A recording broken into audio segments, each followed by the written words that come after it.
Basically, if you don't agree with all this other stuff, we don't care. We're just going to shove it down your throat.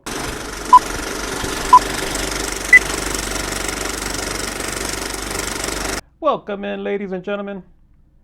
Here today to review the new Thor Love and Thunder movie that just came out. The movie's made by Marvel Studios. It's based off the whole Marvel Cinematic Universe. It's a PG-13. And here it says, Thor enlists the help of Valkyrie, Korg, and ex-girlfriend Jane Foster to fight Gorr the God Butcher, who intends to make the gods extinct. Let's go to the cast. Here it's Chris Hemsworth, Natalie Portman, Christian Bale as Gorr, Tessa Thompson as King Valkyrie, and we'll talk about that. Taika Waititi is Korg, obviously. Russell Crowe plays Zeus. Sif makes an appearance again. Then you got the Guardians of the Galaxy. The director again is Taika Waititi. You know, he did the third Thor movie, Thor Ragnarok, which I thought was an excellent movie, and I was thinking that this was going to be the same. The movie first takes place with Christian Bale as Gorr the God Butcher, and how he finds his way to get the Necro Sword. Basically, the Necro Sword is a sword that can basically kill all the gods. Then Thor has a short stint with the Guardians of the Galaxy. They're trying to save a planet and they need his help. Then you see this big fight scene with the Guardians of the Galaxy. After that, there's really not much. He leaves the planet and the Guardians and Thor break their separate ways. Then after that, they introduce Jane Foster, and Jane Foster comes out that she has cancer.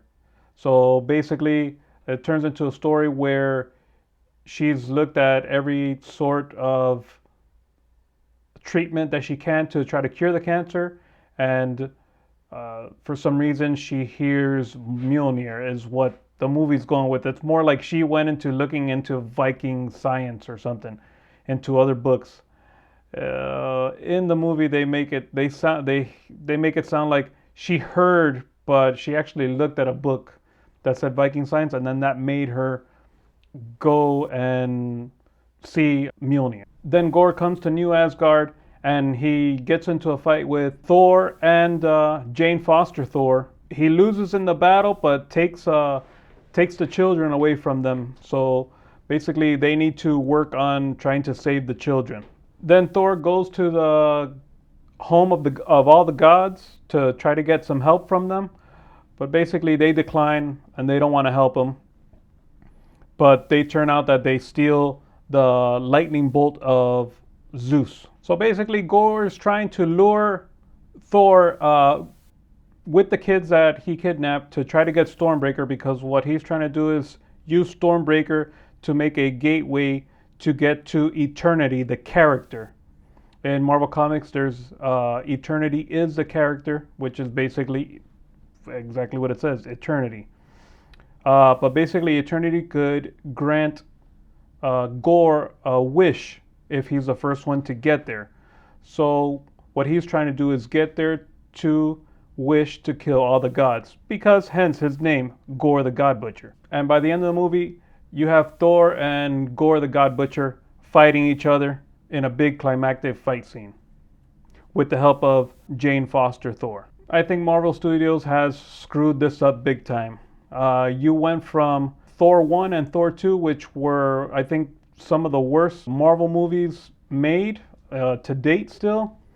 And then they redid Thor in Thor Ragnarok, in the third Thor movie. They redid him, I guess, to be more likable, to be more, I guess, human-like for us. And I don't know, it just came off as a way better movie. Basically, this fourth movie is what Marvel Studios and Disney have teamed up to do, is basically pander to progressive. That's what basically they're doing. I'm really pissed off at how this movie came out. Thought I was going to enjoy myself. There's parts that I did, but there's other parts that I didn't. As far as the progressive stuff that I'm talking about, you see in some parts that Thor acts gay. Valkyrie is considered a king instead of a queen.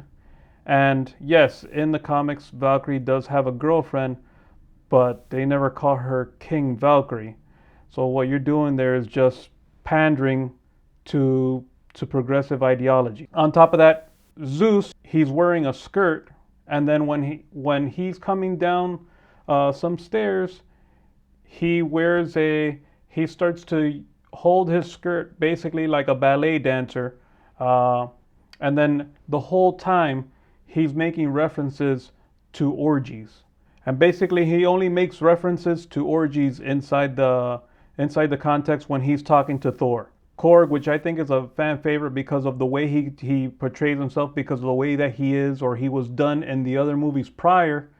And now all of a sudden, the only way that Korg could make babies is with another man from his planet, and they have to dip their hands in lava to make another rock baby. Why? Why does he need to have another man? Why is he even thinking about babies? I don't know. They put this stuff in there for what? You have source material to work with, and you do not use the source material.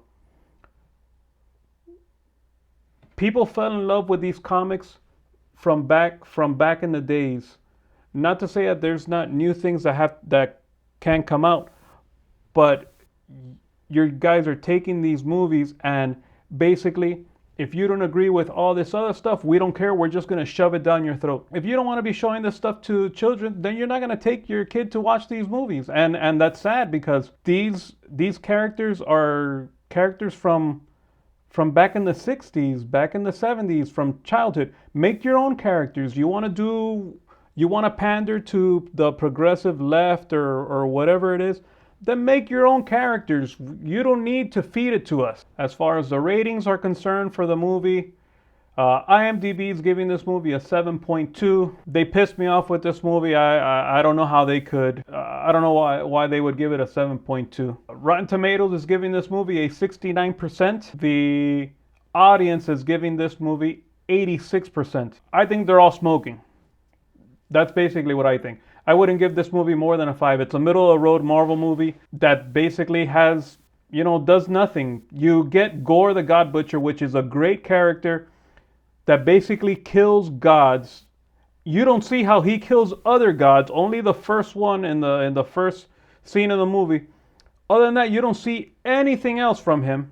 And he's supposed to be an iconic character that basically kills all the gods in the comics, and he still leaves gods alive in this one. See, if you look at this picture, look at how Christian Bale's portrayed, and look at the actual, in the comics, the God Butcher.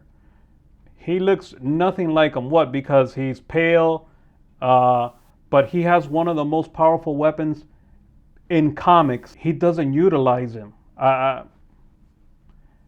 You don't see him utilizing it, only to fight Thor. He's only fighting Thor basically in the movie. Well, I hope you guys enjoyed my rant. Remember, it's a new channel. It really helped me out if you like, comment, and subscribe. And as Thor always says, bring me Thanos!